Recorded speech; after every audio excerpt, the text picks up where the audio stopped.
Hello दोस्तों, स्वागत है आपका उदित फार्मेसी में। मैं हूं आपके साथ Wasim Akhtar. Hospital and clinical pharmacy में टॉप 100 एमसीक्यू जानने वाले हैं, जो कि डिटेल में सॉल्यूशन भी देखेंगे कि यानी ये जो टॉप 100 एमसीक्यू करोगे तो इनमें से ही आपका फाइनल एग्जाम में कुछ एमसीक्यू पूछा जाएगा, यानी आप यहां से अच्छा तैयारी कर सकते हैं। अब तक आपने नहीं पढ़ा है, नहीं प्रिपरेशन किया तो उसके लिए कोई ज़रूरत नहीं है। आप अगर नहीं किए हैं तो टेंशन नहीं लेना है, टेंशन नहीं लेने की कोई ज़रूरत नहीं है। ठीक है, तो आपके लिए अगर आप हमारे साथ जुड़ना चाहते हैं, जो क्रैश कोर्स लेना चाहते हैं, तो वो भी हमारे साथ ज्वाइन कर सकते हैं, जिसमें हमारे 1 मई से क्लासेस स्टार्ट हो गई है और 15 अगस्त तक इनका वैलिड रहेगा। आपका अगर 15 अगस्त से पहले पहले किसी एग्जाम है तो उसको दे सकते हैं। और ये जो टॉप एमसीक्यू चलेंगे, ये पार्ट 1 है, इसका पार्ट 5 तक आएगा। मतलब हर एक वीडियो पे 20 एमसीक्यू को पढ़ाया जाएगा। उन 20 एमसीक्यू को अच्छे से आपको देखना है। जब आप लोग एग्जाम देने के लिए जाएंगे तब भी आपको इस एमसीक्यू को प्रैक्टिस करके जाना है, क्योंकि देखो, जो खासतौर पे यूपी वाले के बारे में बात करें तो यूपी वाले में से एमसीक्यू में पूछता है और फिल इन द ब्लैंक पूछता है। तो चलिए दोस्तों, देखते हैं पहला क्वेश्चन पे आप पूछा गया। मेनली देखो, ये वाला जो सब्जेक्ट है हमारा हॉस्पिटल एंड क्लिनिकल फार्मेसी, तो सब्जेक्ट के बारे में थोड़ा सा इंटरव्यू में बताना चाहूंगा कि हॉस्पिटल में क्या है कि इस सब्जेक्ट में 2 पार्ट में अलग अलग है। एक तो आपके पास हॉस्पिटल, दूसरा हमारे पास क्लिनिकल। यानी हॉस्पिटल में क्या है कि हम पढ़ते हैं, जानते हैं कि हॉस्पिटल का स्ट्रक्चर क्या है, फार्मासिस्ट का क्या काम है, कौन कौन से कमिटी होता है, इनके बारे में हॉस्पिटल में पढ़ाया था। अब उसी का सेकेंड पार्ट में ये पढ़ाया जाता है, जो मेडिसिन हम लोग बनाते हैं वो लगभग 15-20 साल में कंप्लीट होके हमारे पास आता है। लेकिन थर्ड फेज होने के बाद क्या होता है कि ये कंपनी जो क्या करती है, मार्केट में डालती है और देखती रहती है कि ये जो दवाई है कोई साइड इफेक्ट तो ज़्यादा नहीं दे रहा। आप बीच बीच में सुनते रहते होंगे कि ये वाला दवाई मार्केट से विड्रॉल कर लिया गया, ये वाला दवाई मार्केट से विड्रॉल कर गया, या इसका साइड इफेक्ट ज़्यादा है, इसको गवर्नमेंट बैन कर दिया। ये सारे के जो देखता है, चेक करता है, वो क्लिनिकल फार्मेसी के अंतर्गत करता है। तो चलिए देखते हैं एमसीक्यू। सबसे पहले यहाँ पे पूछा गया, what is the origin of word hospital. पूछ रहा हॉस्पिटल का ओरिजिन कहाँ से हुआ है। देखो, हॉस्पिटल का ओरिजिन के बारे में बात करें, सबसे पहले यहाँ पे बात करें तो हॉस्पिटल का 2 मानते हैं। कुछ लोग कहते हैं कि हॉस्पिटम, और कुछ लोग का कहना है कि जो एक्चुअल में अगर मानना नहीं, अगर हम लोग देखा जाए तो वो हमारे लेटिन वर्ड जो है हॉस्पस से किया गया है। और लेटिन और हॉस्पस का मतलब होता है कि हम लोग गेस्ट के नाम से जानते हैं इसको, चाहे हम लोग गेस्ट या तो फिर हम लोग होस्ट के नाम, इसका मीनिंग होता है। किसका? हॉस्पस का मतलब। देखो, हॉस्पिटल में सिंपल सी बात है, होस्ट या गेस्ट क्यों कहा जाता है? गेस्ट इसलिए कहता है, जब आप ही होंगे तो आप किसी के घर में जाते क्या परमानेंट रहते हैं? नहीं ना, घूम के आ जाते थे, एक तरह का मेहमान है ना। सेम टू सेम क्या है, हॉस्पिटल में जाते कौन है? पेशेंट उसमें जाते हैं, लेकिन एक तरह का आपका गेस्ट की तरह ही ट्रीटमेंट करते हैं। यानी ट्रीटमेंट किया, सही हुआ, आप घर चले गए, इसीलिए हम लोग उसको हॉस्पिटल कहते हैं। और किस वर्ड से? ये लेटिन वर्ड से ड्राइव किया गया है। चलिए नेक्स्ट देखते हैं। नेक्स्ट क्वेश्चन यहाँ पे पूछा गया, which of the following an example of A special hospital. अच्छा, मुझे बताना स्पेशल हॉस्पिटल होता क्या है। देखो, अगर हम लोग हॉस्पिटल के बारे में बात करें तो मेनली हम लोग 4 क्लासिफिकेशन में बांट देते हैं।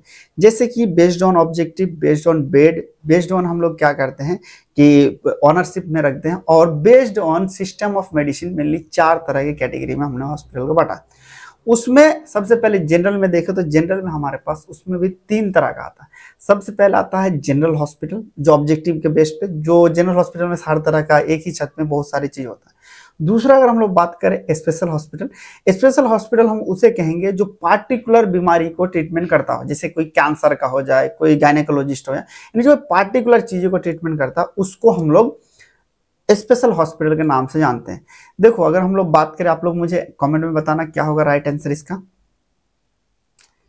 देखो, ये आपका राइट आंसर बी होगा, क्योंकि ये जो है आपका स्पेशल बताता है, यानी कैंसर का ट्रीटमेंट यहाँ पे होगा। नेक्स्ट देखते हैं। यहाँ पे पूछा, what is the minimum qualification required to become a registered pharmacist in. देखो, इंडिया के बारे में बात करें, यही क्वेश्चन सेम टू सेम ये पूछा गया था आपका कि मिनिमम, पिछले साल ये क्वेश्चन इस तरह से इसी को घुमा के पूछा था, इस तरह का क्वेश्चन घुमा के पूछ लिया था कि आपका क्वालिफिकेशन क्या होना चाहिए रजिस्टर्ड फार्मासिस्ट के लिए। मिनिमम नहीं पूछा, क्वालिफिकेशन पूछा था। तो बच्चों ने वहां पे क्या किया था, एग्जामिनर घुमाने के लिए, एक तो आपका डी फार्मा दे दिया था पहला ऑप्शन में, पहला ऑप्शन। दूसरा ऑप्शन में आपको इस तरह से दिया था कि डी फार्मा और बी फार्मा, यानी देखो क्वेश्चन यहाँ पे तो मिनिमम पूछा गया था और वहां पे क्वेश्चन क्या था कि रिक्वायरमेंट क्या है, मिनिमम तो यहाँ नहीं पूछा गया। यानी आपको पिछले साल अगर बात करें तो उसका राइट आंसर आपका बी फार्मा या डी फार्मा होता, लेकिन बच्चों ने ज्यादा डी फार्मा लगा का है, वो गलत होगा यार। मिनिमम नहीं पूछ रहा ना, या पूछा रजिस्टर के लिए क्या चाहिए, तो आपके पास यहाँ डी फार्मा तो चाहिए। दूसरा ऑप्शन में आपका डी फार्मा और बी फार्मा दोनों है, तो राइट आंसर क्या होता है आपका बी होता। पिछले साल के बारे में बात कर रहा हूँ। तो ये एमसीक्यू इस तरह से बस घुमा देता है, तो पहले आपको देखना है, हड़बड़ बिल्कुल नहीं करना है जब आप क्वेश्चन अटेम्प्ट करें। तो राइट आंसर क्या होगा, यहाँ पे मिनिमम पूछा गया, तो मिनिमम जाहिर सी बात करें तो हमारे क्या होगा, कमेंट में बताना आप लोग। बिल्कुल अगर हम लोग बात करें तो यहाँ पे डिप्लोमा इन फार्मेसी यहाँ पे चाहिए, इससे ही हो जाएगा। नेक्स्ट देखते हैं, पूछा गया विच committee is responsible for drug policy and implement in hospital. देखो अगर हॉस्पिटल के बारे में बात करें तो डिफरेंट कमेटी होता है, जैसे कि पीटीसी जैसे फार्मेसी एंड थेरेपेटिक में होता है, और फिर हम लोग देखें तो क्लिनिक के लिए अलग, साफ सफाई के लिए अलग कमेटी बनाते हैं, अलग अलग चीज को बनाते हैं। तो मेनली हमारा पीटीसी कमेटी ही दवाई के लिए जो बनाया जाता है वो पीटीसी कमेटी यही जो क्या करता है, हॉस्पिटल फॉर्मुलरी देता है। हॉस्पिटल फॉर्मुलरी क्या है, कुछ नहीं, एक ड्रग का लिस्ट होता है। तो लिस्ट का रिस्पॉन्सिबल कौन होता है, जो ड्रग से रिलेटेड या ड्रग को इंप्लीमेंट करना या सही ड्रग लाना, वो हमारा पीटीसी का काम रहता है। राइट आंसर क्या बताना आप लोग कमेंट में।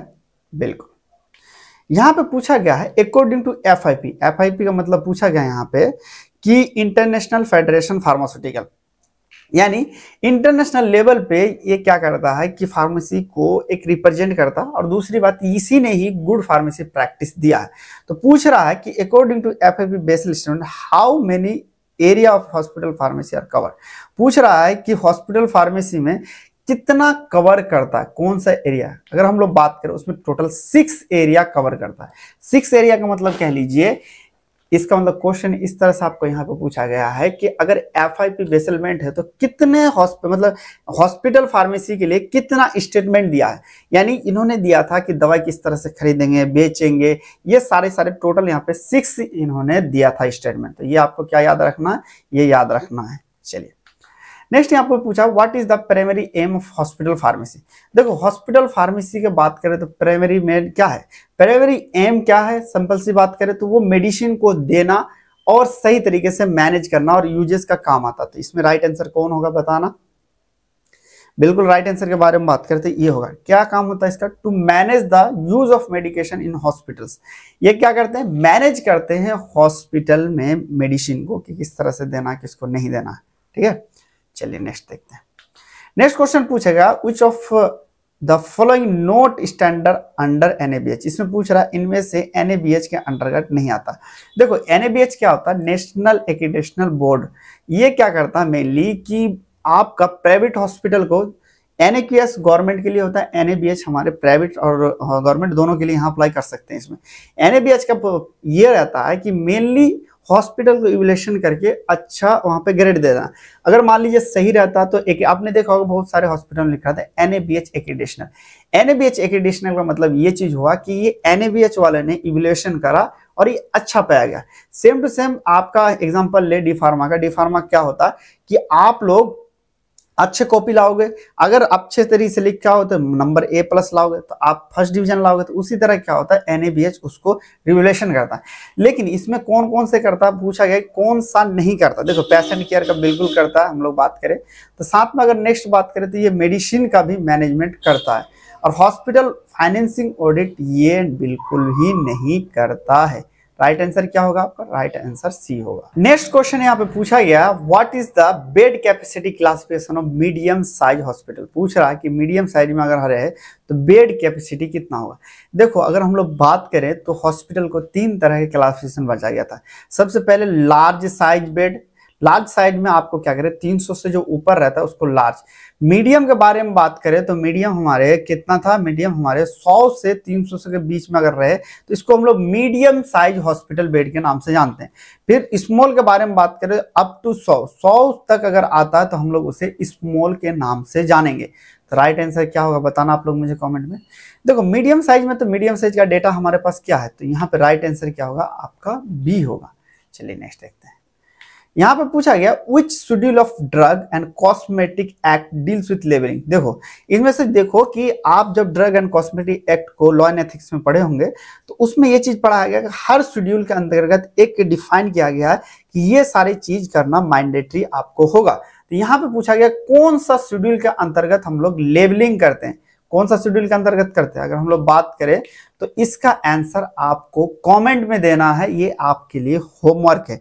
हर एक एमसीक्यू में आपको एक मिल जाएगा होमवर्क, वो आपको बताना होगा। चलिए नेक्स्ट यहाँ पे पूछा गया what is one of the key responsibility of hospital pharmacist. पूछ रहा है कि हॉस्पिटल फार्मासिस्ट का एक इनमें से कौन सा रिस्पॉन्सिबिलिटी होता है। क्या वो पहला अगर हम लोग देखा जाए तो वो परफॉर्म सर्जरी करता, नहीं करता, डायग्नोसिस करता, नहीं करता, माइनस क्या हॉस्पिटल का पैसा वो देखभाल करता, नहीं करता। वो क्या करता है, मॉनिटर करता है एडवर्स ड्रग रिएक्शन। जैसे मैंने आपको स्टार्टिंग में बताया था क्लिनिक का जो अगर कोई साइड इफेक्ट दे रहा है तो वो सबसे पहले किसको मिलेगा, फार्मासिस्ट को ही तो मिलेगा। तो रिस्पॉन्सिबिलिटी क्या होगा इसका, राइट आंसर इसका बी होगा कि मॉनिटर करना एडवर्स ड्रग रिएक्शन को। नेक्स्ट यहाँ पे पूछा गया what is the primary role of pharmacy and therapeutic committee. पूछ रहा प्राइमरी रोल क्या है hospital and pharmacy therapeutic committee का। देखो इसका मेनली क्या है, प्राइमरी इसका जो बनाया जाता है इसलिए बनाया ताकि मेडिसिन से जो रिलेटेड प्रॉब्लम हो, यानी कौन सी मेडिसिन आएगा, कौन सा नहीं आएगा, कौन से को रिप्लेस करना, इन सब चीजों को जिम्मेदारी किसका रहता है, ये हमारा पीटीसी का जिम्मेदारी रहता है। तो यहाँ पे राइट आंसर क्या, बी में एक चीज लिखा जो मेडिसिन से रिलेटेड जो भी प्रॉब्लम्स हो, पॉलिसी हो, उसको चेंज करना या उससे रिलेटेड जितने भी प्रॉब्लम है उसको सॉल्व करना उसका काम होता है। देखो पीटीसी में बारे में बात करें तो फार्मासिस्ट भी रहेगा, डॉक्टर भी रहेगा, नर्सेज भी रहेगा, अदर डिपार्टमेंट के भी लोग यहाँ पे रहेंगे। पूछा गया who typically serve as a chairman of PTC. देखो चेयरमैन में पूछा गया यहाँ पे, देखो चेयरमैन के बारे में बात करें तो यहाँ पे जो पीटीसी का चेयरमैन होता है वो हमारे फिजिशियन होता है, यानी डॉक्टर होता है। सेक्रेटरी के बारे में बात करें तो यहाँ पे फार्मासिस्ट को मनाया जाता है। तो राइट आंसर क्या होगा, पीटीसी का चेयरमैन पूछा गया तो राइट आंसर के बारे में बात करें तो एक जो फिजिशियन ये हमारे चेयरमैन होता है। नेक्स्ट यहाँ पे पूछा गया which of the following is a note and objective of PTC. पूछ रहा है इनमें से कोई एक चीज है जो आपका पीटीसी का ऑब्जेक्टिव नहीं है। देखो पीटीसी किस पे काम करता है, मेडिसिन से काम करता है, तो जाहिर सी बात है नहीं पूछा गया है। यानी मॉनिटरिंग तो एडवर्स ड्रग्स बिल्कुल राइट बात करें तो मॉनिटरिंग करेगा। दूसरा कह रहा है कि ये ऑर्गेनाइज करेगा प्रोग्राम स्टाफ के लिए, बिल्कुल ये ऑर्गेनाइज करेगा तभी तो चीजों को सीख पाएगा। तीसरा कह रहे हैं हॉस्पिटल का जो पेरोल है उसको ये देखभाल करेगा। पेरोल मतलब कि पैसा देना ये वो नहीं करता भाई साहब। ड्रग डेवलपमेंट बिल्कुल करेगा, लेकिन यहाँ पे कौन सा नहीं करेगा, तो राइट आंसर आपका सी होगा। नेक्स्ट देखते हैं। नेक्स्ट क्वेश्चन पूछा गया what is the purpose of hospital फॉर्मूले। हॉस्पिटल फॉर्मूले का मतलब क्या होता है। देखो हॉस्पिटल फॉर्मूले का मतलब यही चीज होता है, ये जो हॉस्पिटल फॉर्मूले कौन बनाता है, आपका पीटीसी ही बना कर नहीं देता, कुछ नहीं होता भाई साहब। जो हॉस्पिटल में वो जो दवाई होता है ना, दवाई कौन कौन से उसका पूरा का पूरा इंफॉर्मेशन जो होता है, लिस्ट एक तरह का, उसी को हम लोग हॉस्पिटल फॉर्मूलरी के नाम से जानते हैं। तो ये क्या होगा, इसका राइट आंसर बताना, to provide information on medication and hospital policy, बताना कमेंट में। चलिए गुड, नेक्स्ट देखते हैं। यहाँ पे पूछा गया how often should be PTC meet in year. पूछ रहा है कि एक साल में पीटीसी को कितना बार यहाँ पे मीटिंग करना चाहिए, कितना चाहिए बताना। देखो पीटीसी के बारे में बात करें तो मिनिमम अगर बात करें तो कम से कम 6 बार यहाँ पे मीटिंग करना चाहिए साल में। कितना करना चाहिए, साल में 6 बार। तो यहाँ देखना ऑप्शन कहीं है क्या, कमेंट में बताओ मुझे कितना होगा। बिल्कुल राइट आंसर के बारे में बात करें तो इसका ए होगा। चलिए यहाँ पे पूछा गया है what is the main goal of infection control committee.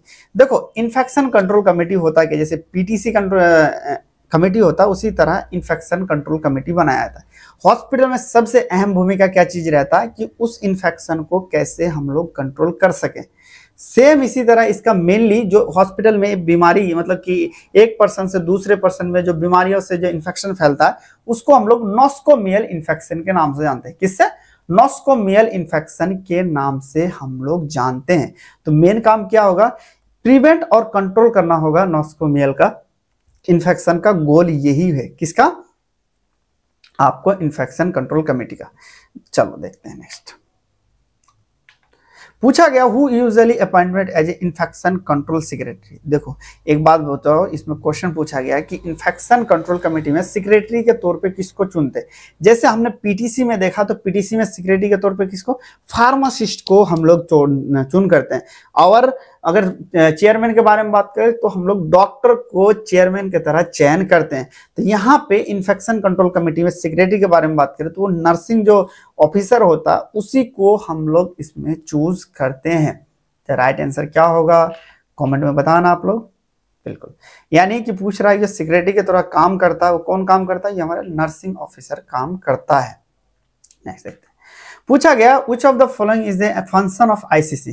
देखो आईसीसी का मेनली अगर बात करें तो ये क्या करता है, हमारे हॉस्पिटल में एंटीबायोटिक जो कह सकते हैं वो नहीं, ये मेनली काम करे तो किस पे काम करता है आईसीसी, साफ सफाई पे काम करता है। यानी किस तरह से ये साफ सफाई हो, एंटीबायोटिक रेसिस्टेंस ना डेवलप हो।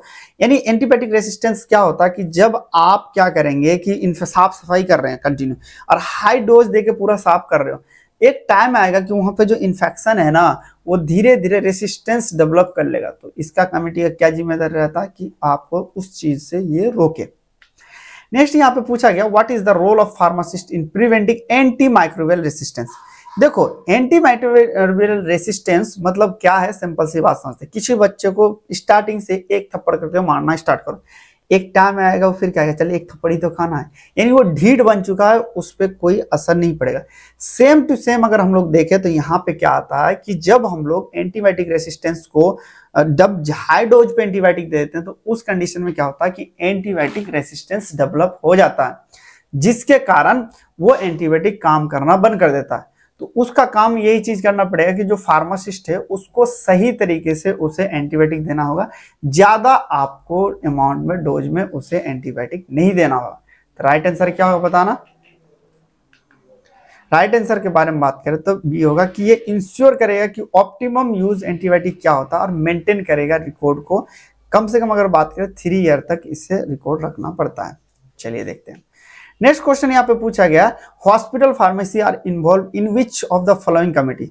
देखो हॉस्पिटल फार्मेसी कौन से में इन्वॉल्व रहता है, बिल्कुल अगर बात करें सबसे पहले इन्वॉल्व कौन रहता है, ज्यादा पीटीसी में रहता है। इसमें ऑप्शन बताना आप लोग कमेंट में।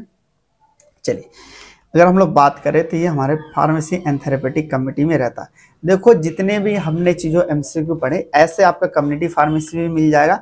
अब तक आप नहीं ज्वाइन किए या फिर नहीं पढ़े हो तो आप हमारे साथ जुड़ सकते हो, जिसमें आपको क्रैश कोर्स में कंप्लीट सिलेबस कराया जाएगा सारे टीचर के द्वारा। टॉप 20 क्वेश्चन आपको प्रोवाइड किया जाएगा, एमसीक्यू प्रोवाइड सारा का सारा सॉल्यूशन के साथ भी प्रोवाइड किया जाएगा। चलिए दोस्तों फिर मिलते हैं नेक्स्ट वीडियो में, तब तक के लिए बाय, टेक केयर।